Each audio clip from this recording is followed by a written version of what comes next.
Hello, welcome to my toilet review of Kate, a Netflix movie that I watched recently.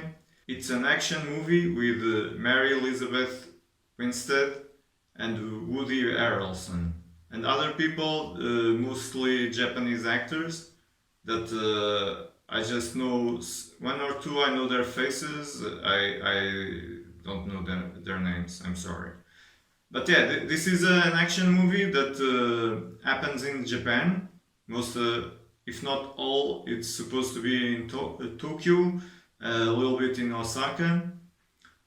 This is kind of like, I would say, a neon Tokyo based John Wick, but female version, even more than Atomic Blonde because it's in the present. Uh, so it's a little bit more like John Wick.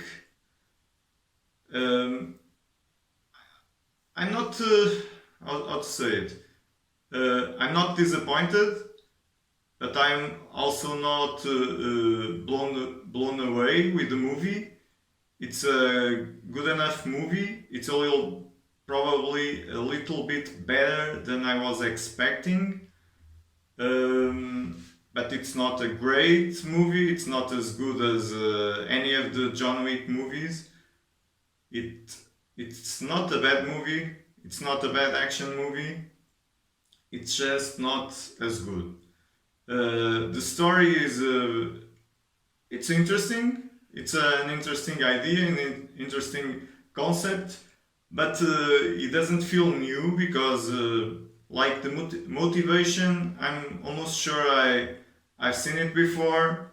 Kind of like main character is dying. It was poison.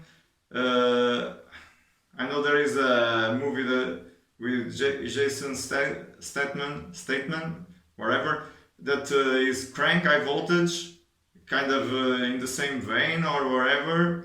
But okay, the concept is a little bit different, but the gist of it is similar. So it's a mixture of that, One Day to Live, mixed with John Wick action and whatnot.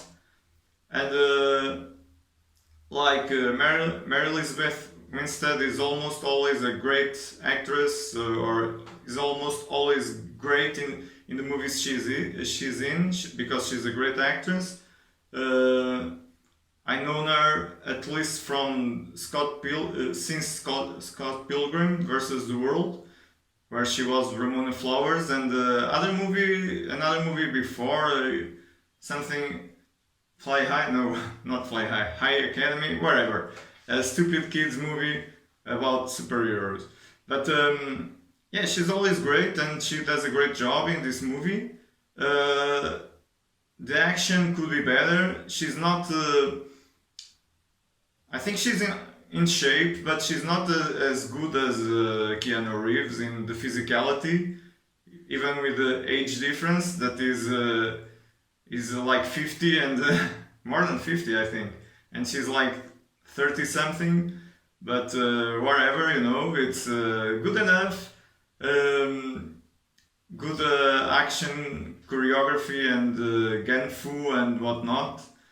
Some of it is difficult to believe, and I can hear people complaining like, how can like a small girl, small woman, beat the shit out of a lot of bigger guys.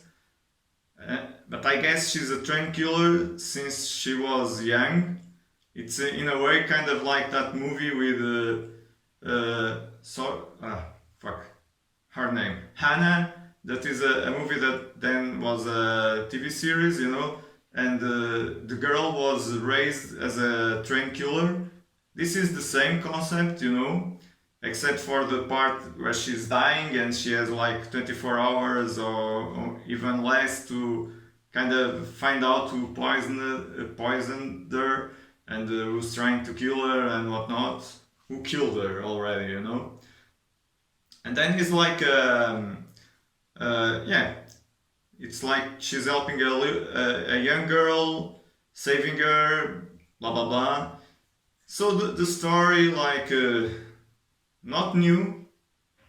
I've seen this already, but a good take on the concept. Woody Harrelson does a good enough job.